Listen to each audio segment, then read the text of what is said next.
Right, we've got Sam and Craig. Kia ora.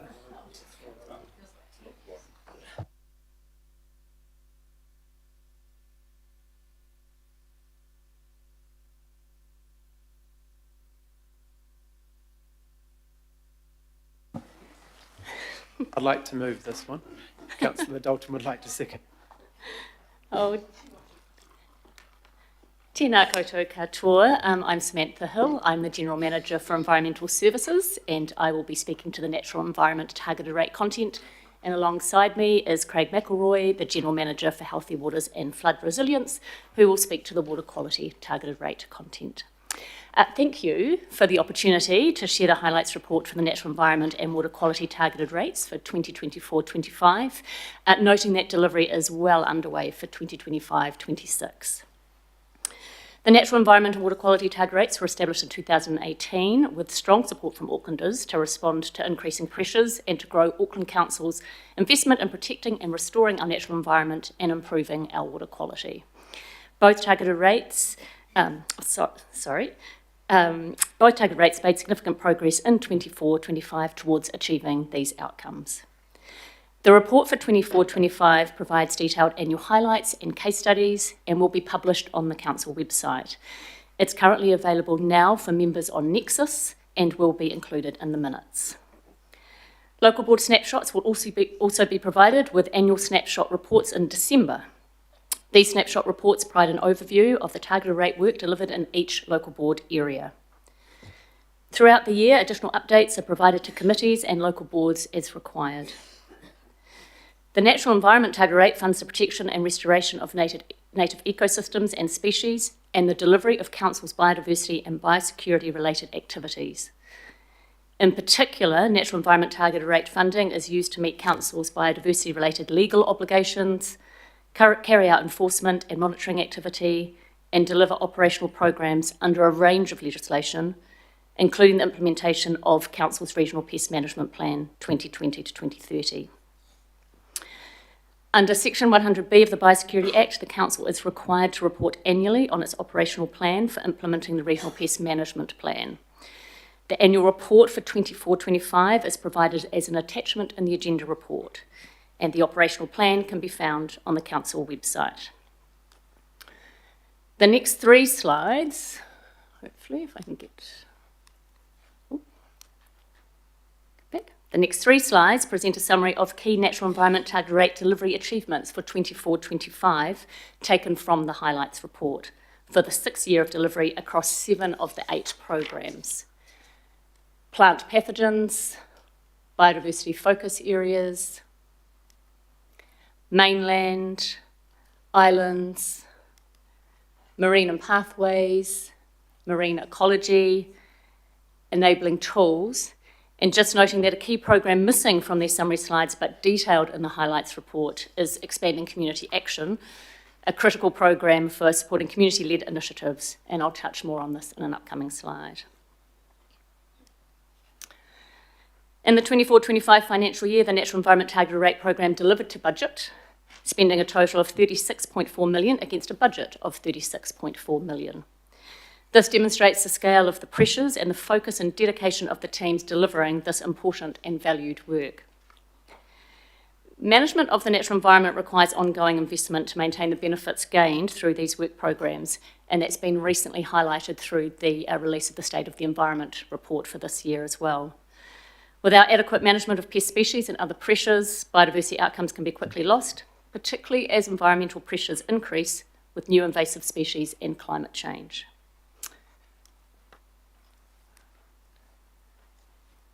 In 24-25, we made significant progress across a range of activities, and as I've indicated, these are more detailed in the actual report. But some highlights here are the delivering on NETA funded track upgrade commitments in regional and local parks, completing the survey of Kauri in Te Ngāhere o Kohu Nui, or the Hanua Ranges Regional Park, in partnership with Mana Whenua and Department of Conservation. That survey revealed no detectable signs of Kauri dieback. Maintaining possums to low numbers across 45,000 hectares of high-value ecosystems. partnering with Te Korowai o Waiheke to deliver intensive stoat control, which has enabled a remarkable recovery in native bird life and the release of 10 kiwi onto the island. Supporting 520 community-led initiatives across Tamaki Makaurau with $3 million in funding and a range of practical and technical support.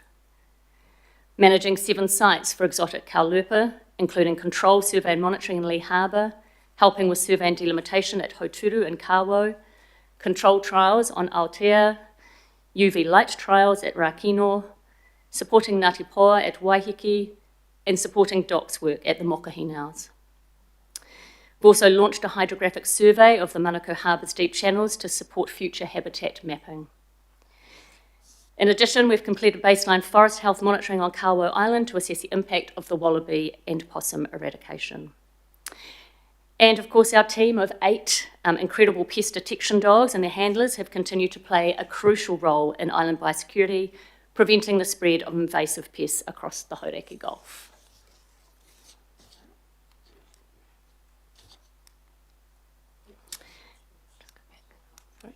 Across the Netta portfolio, we actively seek to work in partnership with mana whenua, community and central government. And in addition to already programmed work, we've played a key role in preparing for the arrival of highly pathogenic avian influenza or bird flu and undertaking surveillance for exotic freshwater gold clam. The ability to consider and plan for new threats has largely required our staff time, key relationships and biosecurity experience, noting that when these things arrive, they require additional budget resourcing. And finally, sharing Netta stories and the difference the targeted rate makes remains an ongoing focus for our department. I'll now pass to Craig to speak to the water quality targeted rate highlights.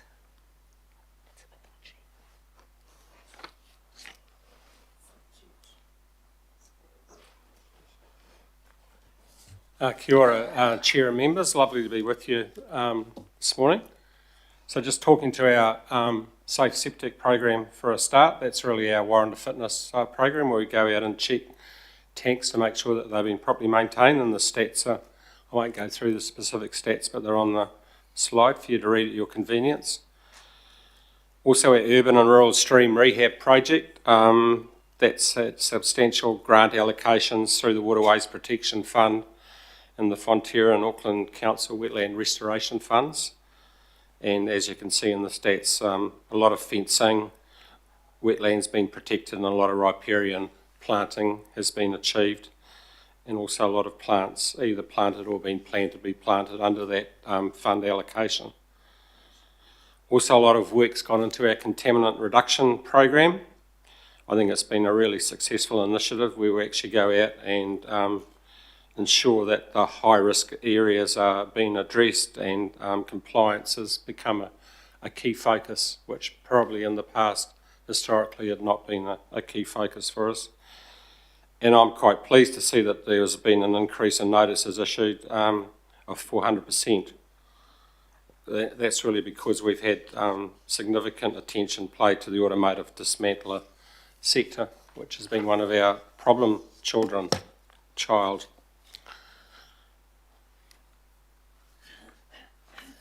Oh, what's happened there? Things have got very erratic. The Safe Networks program has been a really, really good program, and I'd like to acknowledge the cooperation we've had from Watercare and the Safe Networks program. I think I've spoken to you before about this, but it really is getting down into the nitty-gritty of how the pipes are all put together, and it never ceases to amaze me the amount of connections we find that are stormwater linked to wastewater and wastewater linked to stormwater and the like. And so it does require ongoing vigilance in this area to keep on top of it. But we're now putting a pretty major effort into this area, and that's had some really good outcomes. And also acknowledging our Waitemata Harbour Water Quality Improvement Program, which has actually been going for quite some years now. But once again, I think we've achieved some pretty good outcomes, and we're now starting to not only move in the Western Isthmus, which is well advanced, but also we're now kicking in with some much needed work in the Eastern Isthmus as well. We're a little bit behind on dollars around the specific water quality targeted rate for this year, but we'll be very quickly catching up this year. And as you know, underspending at Healthy Waters is not a trend that's very common. And in fact, our overall budgets weren't overspent. We weren't underspent. We actually were slightly over in our total capital spend. It's just that we were slightly down in this area, and that was primarily around delays we had with our local Kaiba separation project. The other thing noting there is that one of the big ups in the expenditure at the end of the financial year was the co-funding agreement negotiated with Watercare to support the Point Erin extension to the Central Interceptor, which is massively important around us being able to take a more reasonable approach to the speed at which we do stormwater separation works in the area to achieve good outcomes. So in Western Isthmus, we've completed Waterview Package 1 and Point Chev Stage 2 projects. We've started Oakley, Bollard and Blockhouse Bay separation projects, and I've already mentioned the Watercare cost sharing arrangement. And if you're on the, if you catch the train out west and you're coming into Newmarket on your right-hand side, you'll see the activity that's occurring in Lower Kaiba Pass and Kingdon Street, where we've got a big shaft going in there to support the start of that big separation project. In the contamination reduction space, we've now got AI-enabled camera monitoring and turbidity sensors around what are construction sites that are being considered at risk, and so that's a great way of monitoring activity on those sites. Also in our safe network space, as I previously pointed out, we've done a lot of work, and I'd like to acknowledge the great support we've had from Ngāti Wai and Ngāti Rehua on Aotea Great Barrier and Ngāti Tamaho in Papakura, who have been working with us in these areas of some of our key risk areas. And also the note around the subsidising of on-site wastewater system maintenance checks on Aotea Great Barrier, which has been delivered by some of the small local businesses on the island. And that's us, and we'd be absolutely delighted to answer any questions. Kia ora. Fantastic. Deputy Mayor. Thank you. Wonderful work, and it's wonderful work for both of you. When did you say it was going to go on our website? This your annual report. I know it's in. Kia ora, through the chair. So the Regional Pest Management Plan annual report should have been attached to the agenda. Yes, The highlights report itself will go up on the website as soon as possible. I would imagine it'll be early next week. Early next week, right, that's it. My next question, it's not a criticism, I'm just asking, and I'll ask because I'm not going to the polls this time. Why are we not able to get board by board reports on this before December? I told them you would ask them. I just kind of, the end of the year was June, we're September. Why do we have to wait to December to get the report from last year, board by board? Kia ora, through the chair. Thank you for the question. Appreciate that it does seem like a delay in getting that information out, and we are working very hard to get it out for December. It is actually quite a complicated picture to unpick board by board investment for some of our activities that are delivered at a landscape scale. So it does take a bit of time to unpick that, but acknowledge that December does feel like a long time from the end of the financial year. And like I said, we are working very hard to get it out for December. Just saying that the people around this table have taken the rap for the rates increases around this, and yet won't get the report around that for their areas. That's all, I'm just making that point. And the third point is, where is the media when we need it, and are you doing any work around that? This is the very day that particular seat is empty, and the very day they should be listening intently to what you both have said. So could I please request, by way of a question, that you contact them, sit down with them and go through your wonderful work, because it really is exemplary.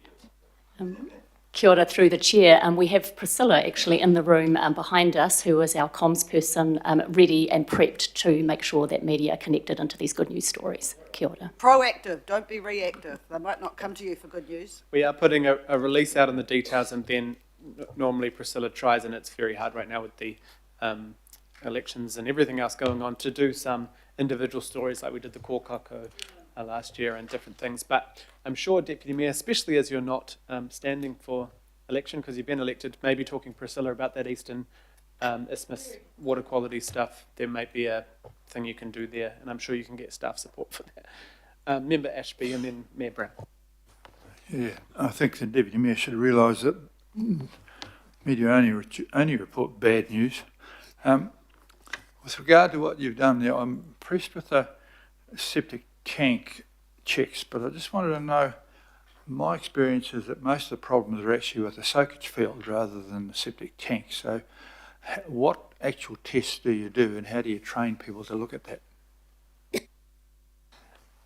I can't answer that question at the moment, Your Worship. I'll need to do a bit of intel and get back to you on that one. I just don't know the answer, but I'm sure that you can't look at a septic tank without considering how effective the maintenance of the soakage field is, because that's a critical operating component. I'm just not aware of the specific details. Well, you shouldn't do that, but that's what usually happens. So perhaps you might just double check that and come back. Similarly, Yeah, no, I'll do that for you. In terms of you mentioning the number of times you find stormwater and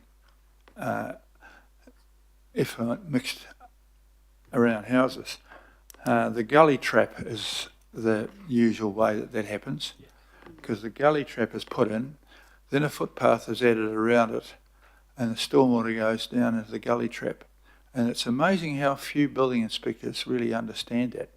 So perhaps I'm suggesting that you might like to look at, have a word to McCormick or who is going to do your work at that. That's where it happens, I can tell you from I think experience. One of the problems is that things get built as they're supposed to be built, and then sometimes you'll find that people take on themselves to lower those gully tracks to solve local flooding issues, which causes a huge issue. What happens is usually they raise the thing around with a nice concrete path they couldn't afford at the time of the house, and the same up around. We have people up around where you've got the problem with the oysters, where they've been granted resource consent to have as long as they have a porous driveway, 2 years later it's a concrete driveway, and then they're busy signing reports supporting the oyster people. My last question is on the water, on that graph of spend. That is cumulative spend, isn't it? It's not annual spend.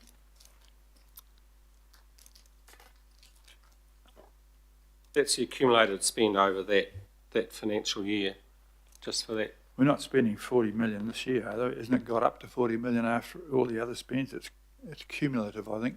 No, it's cumulative, yeah. It is what? So we're Yes, spending cumulative $40 million this year. correct. So Oh, total. that's For the water so one, why the, has it the got spend so is steadily the got budget was bigger? 51 and we spent 40 over the whole year. Oh, yeah? So the budget for the water quality targeted rate capital was 51 mil, and we ended up spending 41 mil. So we've been steadily increasing this targeted rate. Goes up with your rates. Yeah.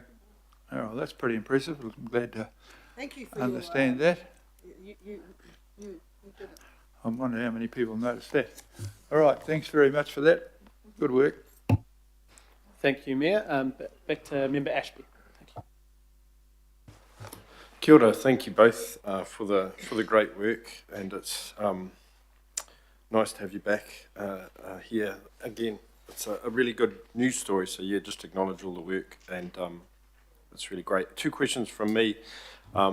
The first is, what more, and I know this is a report, but what more do you need from us to keep this rolling on? And the second question is, are there opportunities to work with iwi and members of the public, I guess, to co-resource initiatives that are within the scope of the NETA? So that could be money, that could be other resourcing. So in particular, the CapEx side. So yeah, just a question there. Kia ora, Ed, through the chair. So in terms of what we need from you to continue this great work is we really need to maintain the level of investment, if not increase it with increasing pressures, but noting that is a significant ask, but at least maintain the level of net investment. Otherwise, we will go backwards. So your support for that and your support in, I guess, making sure that the public are aware, like we are trying to do all the time as well, of the value that NETA provides to the natural environment of Auckland. In terms of CapEx investment available in NETA to support mana whenua initiatives, that was a question. Or I guess the question is around co-investment. Co-investment. So you have an initiative, but the NETA only goes to X. So can you partner with others to get it over the line? Sure. So with regards to CapEx investment in NETA, that was originally set up to deliver specifically on track upgrade work, and that is now nearly exhausted. We have completed nearly completed the track upgrade work that was committed to. So there is no additional CapEx investment in NETA in out years currently budgeted for. In terms of OPEX, absolutely opportunity to partner with mana whenua on operational initiatives, be that pest control and the other work that we do. So from an OPEX space, yes. From a CapEx space, more constrained because the CapEx budget is nearly exhausted in NETA.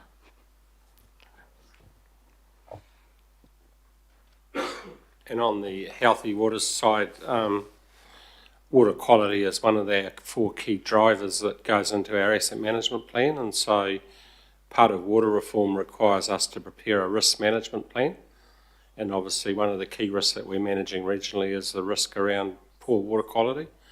So we'll be doing our best to put forward what I'm calling our 2027 LTP bid, which will highlight the risks that we're facing and what we believe to be a pragmatic and sensible approach to fund the right capital projects to get on top of it. Because it's a bit like rust. If you don't get on top of water quality issues, they just tend to get worse and worse and require regular attention. Kia ora. Thank you. Through the chair, just one final follow-up. Just on the, I guess, dissemination of the reporting or the outcome. And maybe it's for your comms people, but it might be good for you to reach out to iwi and, community groups that have worked with you or partnered to try to get that messaging out through their networks too. Kia ora. Thanks, Member Ashby. Councillor Fletcher. Oh, thank you. I am very aware, probably, Sam, that we're not going to see you again in the term of this council for a committee. So I've got a couple of questions, and then, if I may, I'd just like to make a brief comment.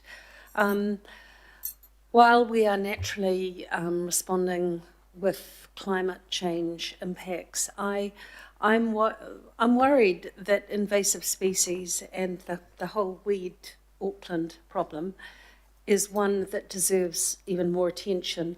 Would you like to comment on that? Kia ora, through the chair. Yes, agree, it is an increasing problem, and with climate change will continue to increase. Where we invest, we see results from our investment. So whilst it is a growing problem, if we don't increase the level of investment, it will be challenging to deal with the problem across the region because it's a very challenging problem to tackle with increasing numbers of weeds and types of weeds, and also just thinking about protecting the resilience of our ecosystems with other pressures that are upon them, like climate change.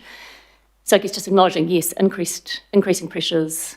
If we had more investment to do more weed control, that would certainly help ecosystems become resilient to the impacts of climate change and other pest pressures, talking about animal pests as well. Yes, kia ora.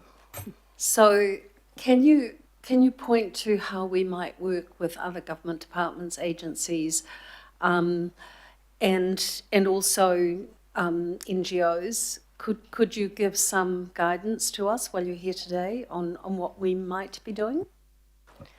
Kia ora, yes, through the chair. So we do work really closely with central government, and we do so where there are new incursions particularly, and there are clear central government responsibilities.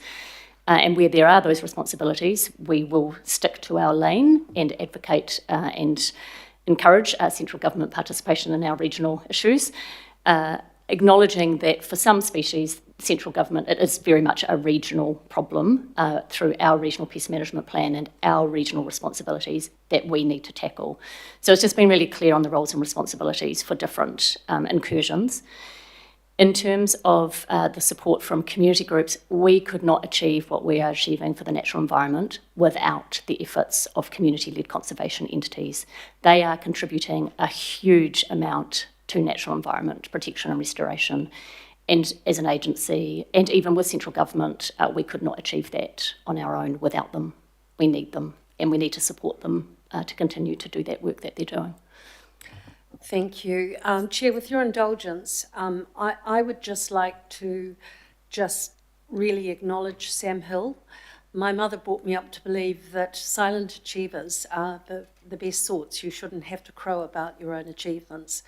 And Sam, you just, I mean that in a really complimentary sense, you are just one of those silent achievers in our organisation. I know from the work we're doing with the Hauraki Gulf Forum, just what you have done to try and guide that organisation, because you understand that water doesn't just flow around the Auckland region, it flows around the whole country. I mean, at every level, I see your good work. And I don't know that you often get the acknowledgement for it. I know the passion that you put into assisting us with our advocacy around the predator-free program, and I could go on, but I just, at a personal level, want to thank you most sincerely. You have done Auckland Council proud. We're very proud of you. Thank you very much. I'm blushing. Thank you very much, Councillor Fletcher. Thank you, Councillor Fletcher. And yeah, just on the doc, myself and Angie had a recent meeting last week with DOC, and I know the teams met with them too. To your interest, Councillor Fletcher, on Predator 2050, how we can work together, and they've agreed to meet with the new council to work on joint priorities in the future, because we know that there is less money and it would be best to work together. Of course, Department of Conservation are actually on the same floor as the team, which helps now as well, which will constantly help the relationship there. And of course, we need to keep up our fight to ministers as well, which you know that. Thank you. And because I didn't address the stylishly attired gentleman on your right, it's because I know he's coming to another meeting and I will have the chance to talk to him. And he is actually very good at communicating a lot of things, but I just wanted to draw attention to the fact that Sam keeps the cogs moving. So thank you. Thank you, Councillor Fletcher. Councillor Turner. Thank you. Just a comment about a $51 million budget and a $40 million spend, and that being a savings. Is it a savings or an under delivery, a non-delivery of certain things? No, it's not a savings. It's purely just a timing issue. So we will pick it up because we've never exactly. Most years in the water quality targeted radio, we've actually been over budget. Okay, thank you. Yeah. Thank you. Are there any other questions? Cool. No more questions. I'll get you both to step back. Thank you. And we have, first of all, a comment from Deputy Mayor, and then I'll go Councillor Baker. Oh, look, I'd use up my 5 minutes if I started talking about the natural environment, let alone the water quality targeted rate. So I'm going to,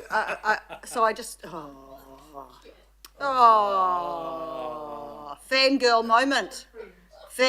moment, Councillor. That's what it was. Right. So I just want to, I'm going to concentrate. Oh, yes.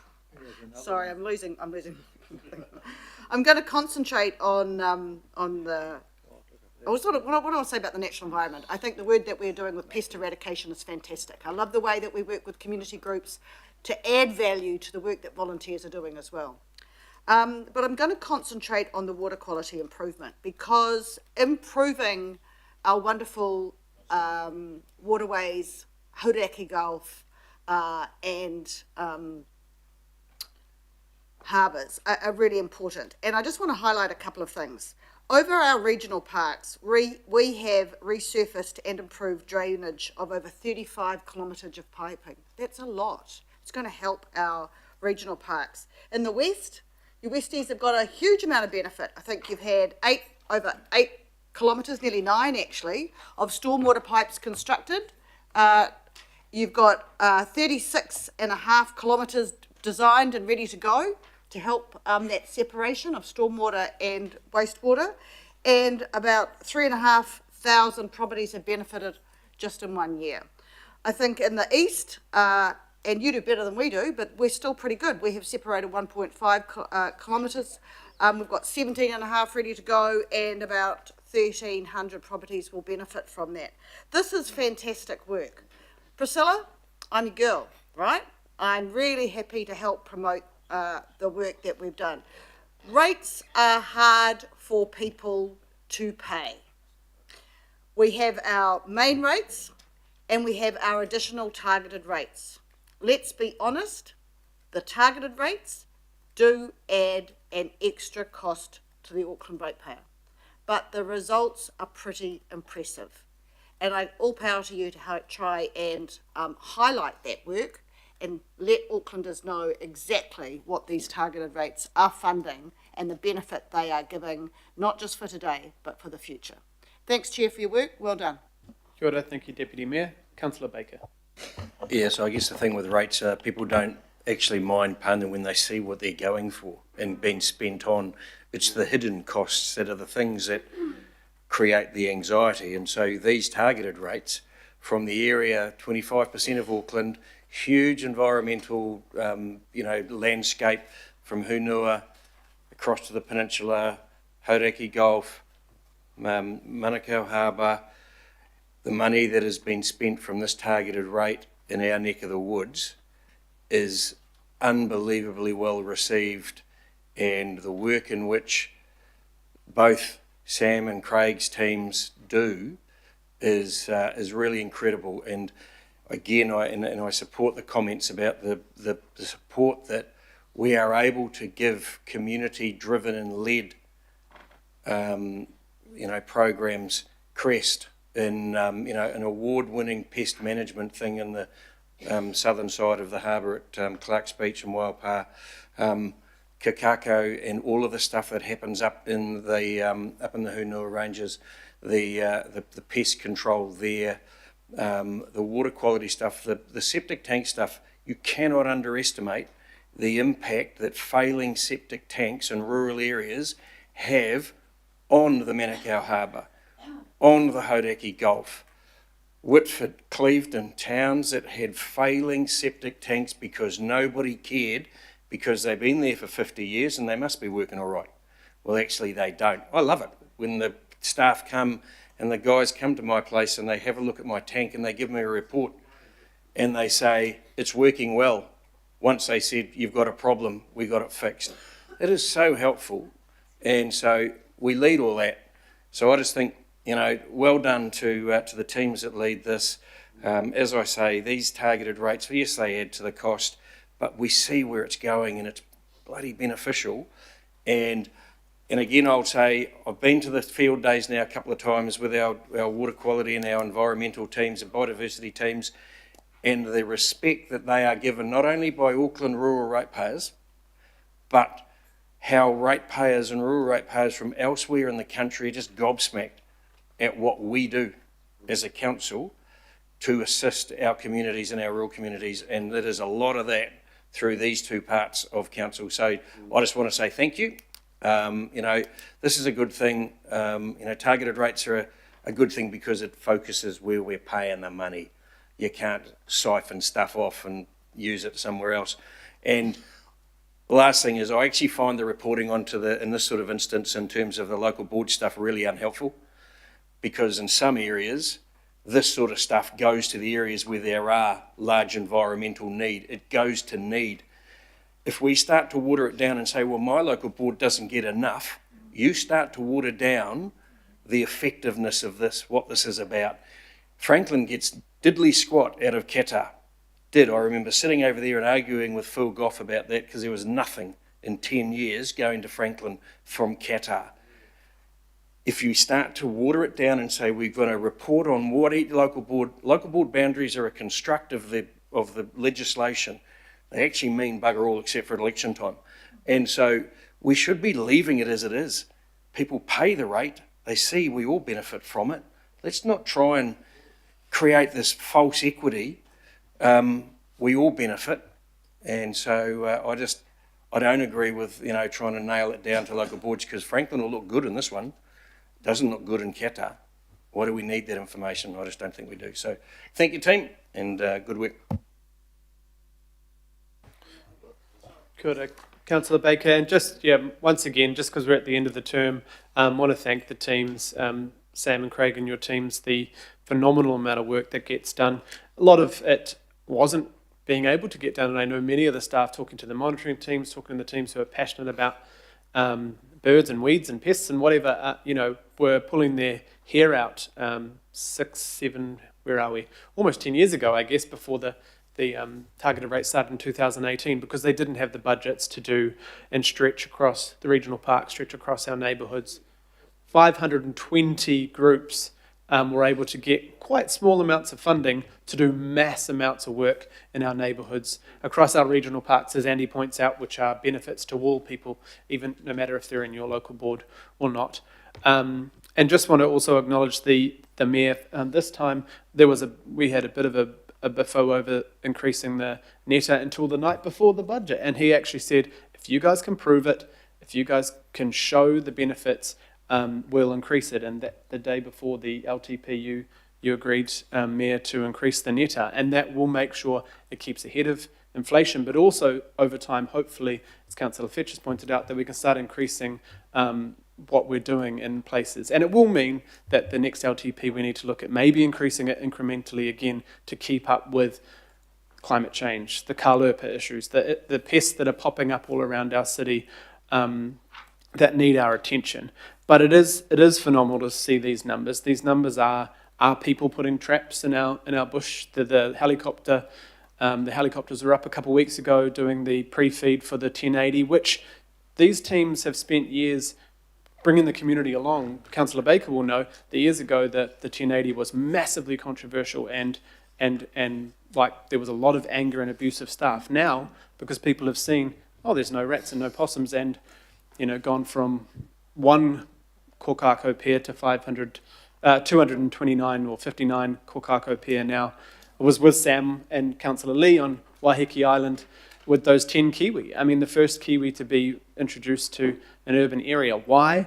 Because people working together, and also the netta being able to work with the stoat eradication program, work with mana whenua, work with community. You couldn't have had those kiwi introduced there without the absolute surety that we'd done enough on pests to allow those kiwi to put there. And as far as I know, they're still all running around, Councillor Lee. I think the last time we checked in, they were. It is fantastic work going through these targeted rates. They aren't just about the money, but unfortunately sometimes we do need the money to invest in our environment, and just want to acknowledge the teams. And I'm sure we need to look at what the next level across our city is in the next council as well. So, Councillor Fletcher.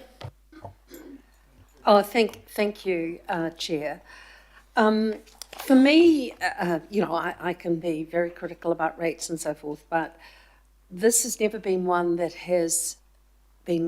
I have challenged, because it's about, we put labels on everything, we do agenda items for this, that and the other, but there is a broader concept of sustainability. There's financial sustainability, there's sustainable actions that we can take that should come under an umbrella. To a degree, the Auckland Future Fund is an action of sustainability, because it's looking towards the future, it's looking to compound, it's looking to actually try and add value to a better Auckland.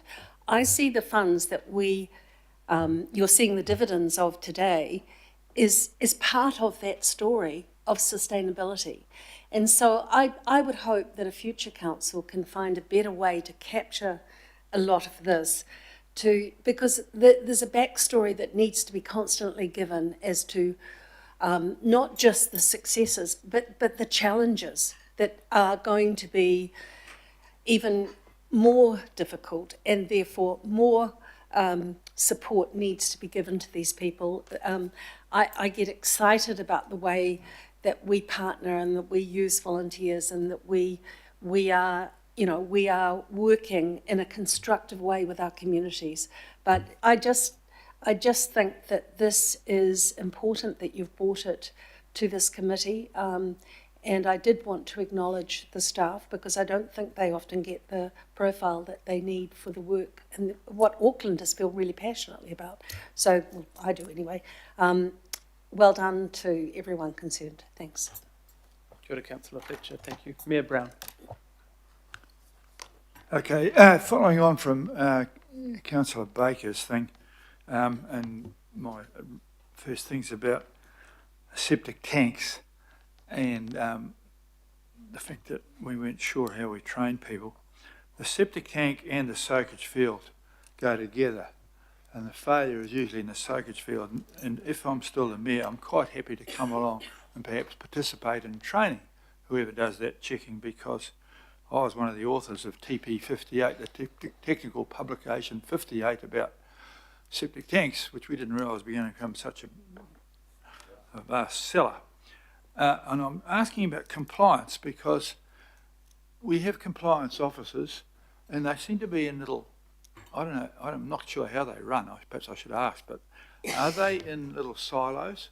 Because we have sufficient compliance officers that somebody standing on a corner waving a banner to get on, to a cheap way to get on a bus gets caught by a compliance officer for not paying Media Works for standing on a particular corner. Two things that shocked me.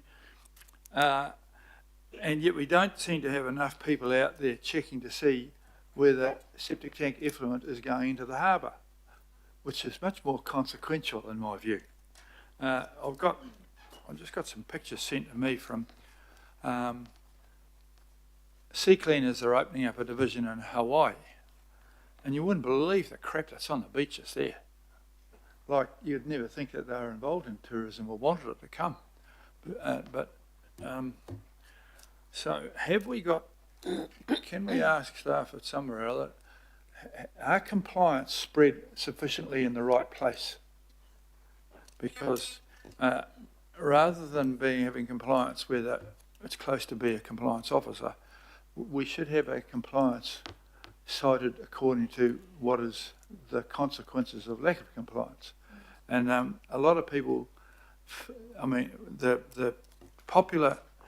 most popular way of handling effluent disposal is the USUM principle, which is out of sight, out of mind. This is a problem. And then again, with the way we spread this money out, rather than having it on constructive, my local board got more than your local board.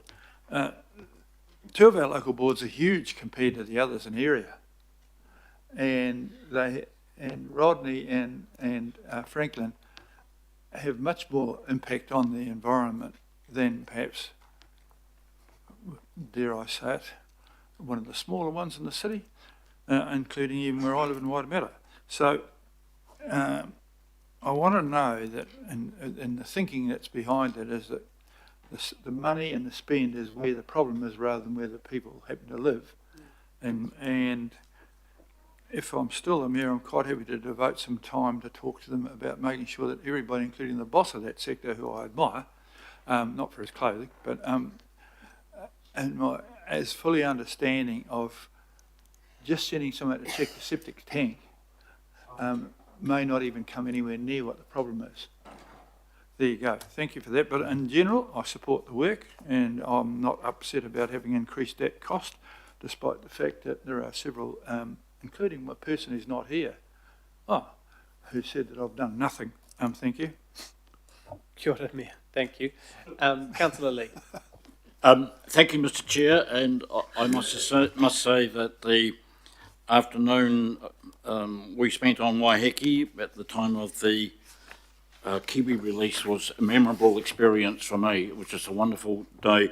I will be brief. I completely support the natural environment spend, but I think it's important when we spend this money, and it's about 5%, it's a big sum of the, almost 5% of the Department of Conservation's annual budget for the whole country. So it's a significant fund. There is a tendency for us to, we spend a lot of money on a very worthy cause, a very worthy objective, just like PT, public transport. There's a feeling then that the more you spend, the better things are going to be, but unfortunately not necessarily so. I'm not going to talk about public transport.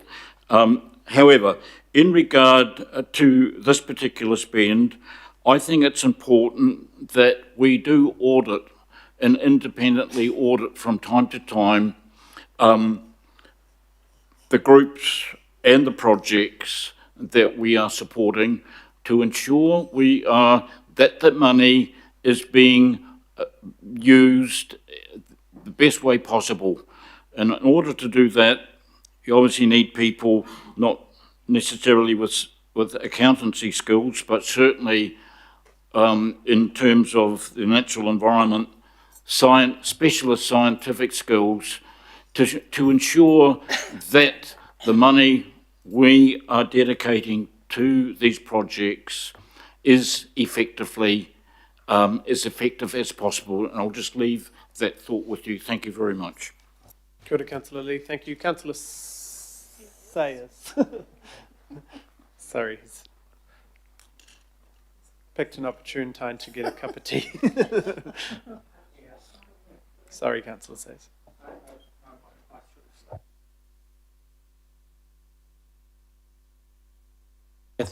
Thank you, Chair. He's left the room now, but the Mayor just picked up about, was commenting about getting perhaps a bit more involved in the septic tank area. One of the potential areas there could be just looking at the costs around installing those, and I think the rural advisory panel would probably be quite a good forum to get some feedback on septic tanks and the issues that sector might see around it, and also the positives that they see around it. So I just wanted to flag to the Mayor that if he installs that committee next term, which I'd highly recommend that he does, that the new Mayor does, and if it happens to be Mayor Brown, then I'd like that opportunity for that panel to feedback around the issues around septic tanks. Wayne, I was just saying, if whoever's the Mayor next term and they want to get into the septic tank area and have a little bit more involvement, the Rural Advisory Panel is quite an effective forum to gain feedback for the pros and cons and what might need to be addressed there. That was all. Thank you. Thanks, Councillor Sayers. Are there any more speakers? Don't think so. And I just forgot to mention I think the State of the Environment report, our 5-yearly one, is out today. And I've looked all through it, and you can start to see actually a lining up of some of the greater outcomes of investment from these, both water quality and natural environment. You're starting to see the outcomes from the spend matching actually some of the progress in the State of the Environment. Obviously, you'll see also that we're not quite there, but please look out for that today. It'll be in our emails if it isn't already. All those in favour? Any opposed? No, perfectly carried unanimously.